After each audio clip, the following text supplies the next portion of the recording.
يعني ايه هي؟ يعني ايه يعني؟ مش عشان مصريه بنت بلدك ده زميلك تونسيه يا رب. ده انت منورانا. سامحني مش محترم يا بيلا. لا تخلص موضوعك تقعد غادي.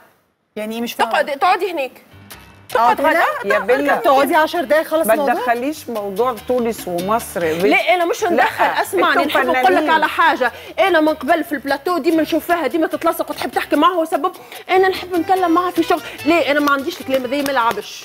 انا دمي حامي وانت تعرف دمي سخون. نعم هي جايه معاه. لا بس هو كان على علاقه بيها. ممكن يكون قال لها ماشي كان على علاقه بيها قبلي.